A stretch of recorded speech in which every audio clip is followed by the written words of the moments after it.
requested, let's take a look at numbers 15 and 17 and just work through this a little bit. So this one's a secant, so we're going to be basing it off of a cosine. And these different values, as you know, will all affect how that graph looks. This one that's here by itself, the one that's by itself, is going to tell you that the graph is going to need to be shifted up too from where it is. This one affects the amplitude. And then this last part here that comes after secant, this is the one that affects the period. All right, now we know that a standard one period section in a cosine graph goes from 0 to 2 pi. So the part that affects the period is the part that goes in between those two. And then you have to simplify that down. So we're going to add pi to all three zones. So we have pi, 2x, and 3 pi. And then we have to divide everything by 2. So our beginning and end of our single period that we're looking at is going to be pi over 2. And the ending part will be 3 pi over 2. If we want to find halfway in the middle, add them, which gives you 4 pi over 2 times a half. So that gives you pi right in the middle. Hopefully that should make sense to you. And then halfway in between pi, half and 1 is 3/4. I don't think this is your issue of having trouble with, so I think we're good with this. This one, when we do this, we have 5 pi over 2, so times a half gives you 5 pi over 4. Those are your 5 main places on your graph that we need to deal with. We do have to deal with the up part and the change in amplitude also. So you've got your handy dandy piece of notebook paper. I've got my screen here. And so what we need to do is we need to keep in mind that we're trying to shift the whole thing up. So if you have your y-axis, you've got your x-axis. And I'm going to make it kind of like college ruled here because we just need to make sure that we're able to make this work out. Okay, because I need to make sure that my whole graph is going to start 2 lines up. Okay. And then I have to make sure that I'm taking into account, because the amplitude is shifting 3, I have to be able to go 3, 1, 2, 3 below and 1, 2, 3 above, where I've got my my basic thing going, and that's just for my skeleton graph. And then you've got more things that are happening beyond that. So we need to make a skeleton of the cosine graph. So I'm going to start off by doing just a dashed line here. Let me do this. We'll just make a dashed line right here at 2. Just so we can get an idea, because the whole thing's going up 2. We need to do, looks like we're going by quarters here, so I'm going to do, here will be my pi over 2. And here will be my 3 pi. So pi over 4, 2 pi over 4, 3 pi over 4, 4 pi over 4, which is pi, 5 pi over 4, and 3 pi over 2.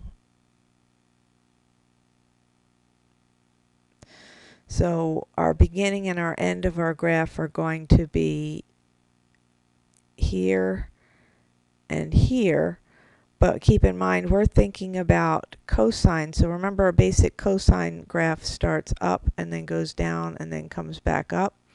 So you're thinking about that. So if we have pi over 2, our point is going to be, because the amplitude is 3, we have to go 1, 2, 3 above. And then 3 pi over 4, that's the point that goes right here on the axis. And then at pi, we're going 1, 2, 3 below. And then at 5 pi, we're going here. 5 pi over 4 right in the middle again. And then up here to the top. And this isn't even really my graph. This is just our skeleton so we can see what's happening. Okay, so far this moved it up. This one changed the amplitude to stretch it out. Then this part changed this.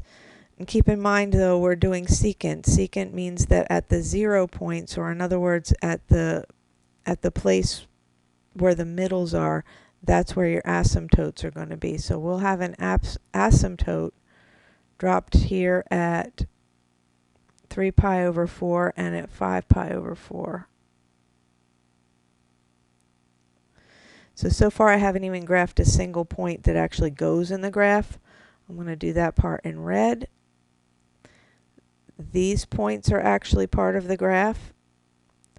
And you have to keep in mind that this is going up and approaching your asymptote this way. This is coming down over here, approaching your asymptotes this way. And then this one comes up, approaching your asymptote that way. So we took care of all of the different pieces of that for you. Okay, let's look at your other graph. The other one's a cosecant, so we're going to be basing that off of sine. We need to think about what's happening with these values here. Okay, this one tells you go up 1. This one tells you that the amplitude gets cut to a half. And this negative here tells us that it is, it's going to be upside down, basically. We'll just use the word upside down. This one is affecting the period. So once again, we've got 0 to 2 pi as our basic period for this. 0, 2 pi. X minus 3 pi over 4 is between. So we're going from 3 pi over 4, 3/4, all the way up to, if we add 3 pi over 4 to this 11 pi over 4. Okay. Because you had to add 3 pi over 4 to this, so that's 8 pi over 4. Please excuse my dog. He'll stop momentarily. That was just our friendly neighborhood Amazon delivery person. Okay, so here we go. So we've got 11 pi over 4. Add these two, 14, and then multiply by a half. That would give you 14 over 8, which would be 7 pi over 4 in the middle. You can kind of see now that it's kind of going by odds. So 10 pi over 4, divided by 2 becomes 5 pi over 4. So 3, 5, 7, 9 pi over 4. There's your 5 locations. We're going to have to bring the whole thing up and then cut its amplitude in half and turn it upside down. So I'm going to make my nice graph this way. Oops, I didn't use a straight line, did I? That's all right. Yours doesn't have to be professional either, but you'll have line paper, so you'll be good. You'll be better than this. Okay, so whole thing has to come up 1. So you'll have your lines like this.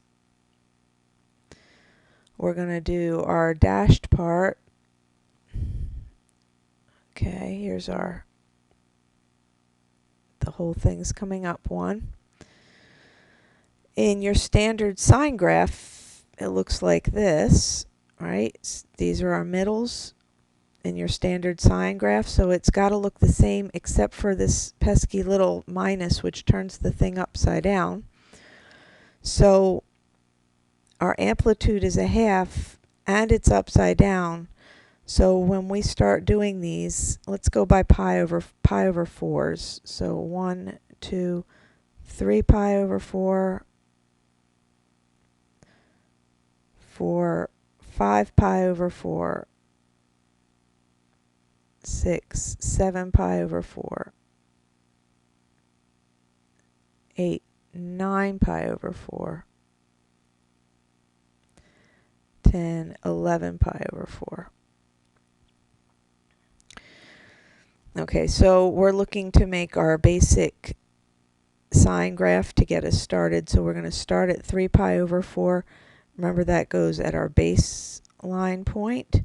And then at 5 pi over 4, our normal amplitude would be to go 1 unit, but since we've got the 1/2, we're only going 1/2 unit. And then at 7 pi over 4 takes us back to our line that we're rotating around. 9 pi over 4 comes up, but only 1/2 a unit, and 11 pi over 4 brings us back here. So our upside down sine curve is looking like this. Sorry, this is not as easy as it looks to draw on this anyway. Okay, but we're just using this kind of for our skeleton anyhow. We have asymptotes to consider. Okay, the asymptotes are right at these points, so we have this happening. We have this happening. We have this happening. Then we have, these are actually our first 2 points that we're considering. At the top and the bottom of the bumps is how you find your points. So cosecant is going down like this. Oh, that's not amazing. There we go. And like this, and then like this, and like this. Technically, it never is actually going completely vertical, but it's very hard to make it not. But you're showing that it is approaching. You're not going over the asymptotes. So this one makes it go up 1. This one takes it 1/2, and then this one is determining the period. So hopefully that answered your questions. Please try not to get yourself exhausted. Be careful with the number of hours you take on, okay? All right, and I am praying for you, and I'm addressing that to specifically the person that asked for this particular video. This will be useful to all of you, but that's good advice to everyone. Don't overtax yourself, please. Make sure you're careful with how many hours you work on top of doing all your school, okay? Love you very, very, very much, everyone who's watching this.